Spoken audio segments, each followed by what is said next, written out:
ప్రముఖ కవి, ప్రజా కవి అందశ్రీ ఇక లేరు. ఆయన తీవ్ర అస్వస్థతకు గురై గుండెపోటుతో చనిపోవడం జరిగింది.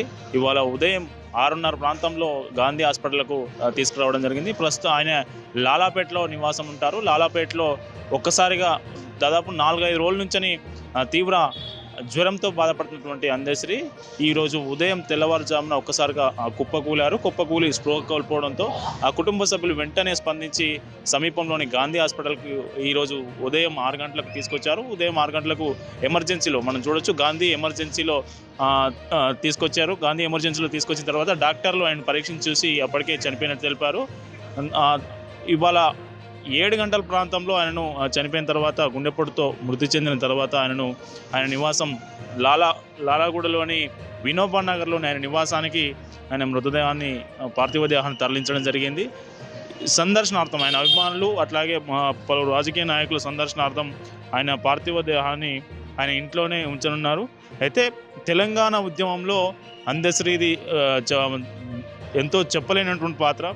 బడి నుంచి గుడి దాకా, అట్లాగే పల్లె నుంచి పట్టణం దాకా, గల్లీ నుంచి ఢిల్లీ దాకా ఊరువాడ ఎలుగెత్తి పాడిన పాట ఆయనది.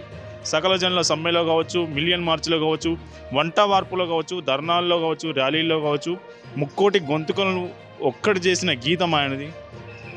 జయ జయ హే తెలంగాణ జననీ జయకేతనం అంటూ కైగట్టి మలిదశ తెలంగాణ ఉద్యమానికి ఊపిరి పోసిన లోకకవి అందశ్రీ మృతి పట్ల ఆయన అభిమానులు కావచ్చు, అట్లాగే కవులు కావచ్చు, కళాకారులు కావచ్చు శోకసంద్రంలో మునిగిపోయారు. ఆయనది ఉమ్మడి వరంగల్ జిల్లా మద్దూరు మండలం రేబర్తి స్వస్థలం. అయితే ఇప్పుడు ప్రస్తుతం మా రేబర్తి గ్రామం సిద్దిపేట జిల్లాలో ఉంది. ఆయన పుట్టింది పెరిగింది అక్కడే. ఆ తర్వాత కొంతకాలం తర్వాత ఆయన నిజామాబాద్లో ఒక స్వామివారి దగ్గరికి వెళ్తారు. అక్కడనే ఆయనకు అక్షర జ్ఞానం పొంది ఈ ఏదైతే ఆయనకు జన్మతా వచ్చినటువంటి లక్షణం ఏదైతే ఉందో కవిగా అక్కడ రూపుదిద్దుకోవడం జరుగుతుంది. అక్కడి నుంచే నేరుగా ఆయన హైదరాబాద్కి వచ్చి హైదరాబాద్లో ఉంటారు. ఆయన జీవితం మొత్తం నిరాడంబరమైన జీవితం. ఈ ఎట్లాంటి ఆడంబరం లేకుండా అత్యంత సాధారణ వ్యక్తిగా ఆయన జీవనం కొనసాగించారు.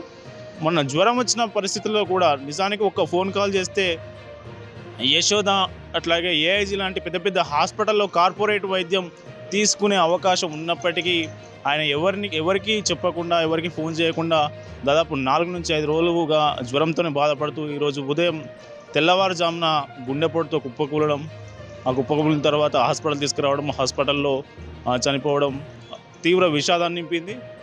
నిజానికి అందశ్రీ ఇలాంటి వ్యక్తి లేకుంటే తెలంగాణ ఉద్యమంలో ఆయన రాసిన పాట లేకుంటే తెలంగాణ ఉద్యమంలో అంత చైతన్యం వచ్చేది కాదు, అవగాహన వచ్చేది కాదు.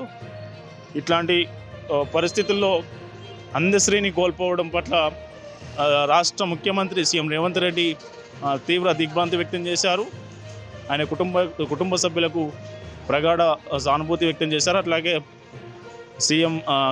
మాజీ సీఎం కేసీఆర్ కూడా అందశ్రీ మృతి పట్ల సానుభూతి వ్యక్తం చేయడం జరిగింది.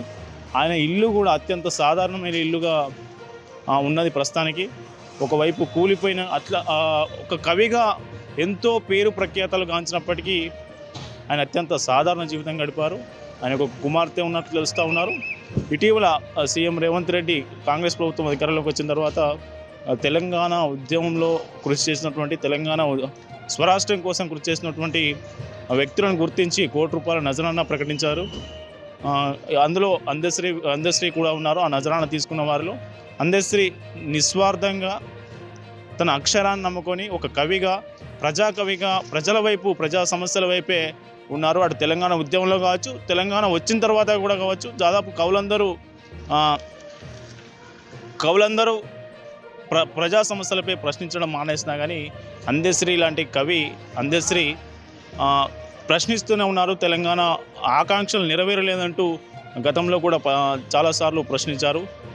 అట్లాంటి ప్రజాకవిని కోల్పోవడం పట్ల అటు సాధారణ ప్రజలతో పాటు కవులు, గాయకులు, కళాకారులు, రాజకీయ నాయకులు, తెలంగాణ ఆయనకున్నటువంటి అభిమానులు, కోట్లాది మంది అభిమానులు తీవ్ర విషాదంలో మునిగిపోయారు.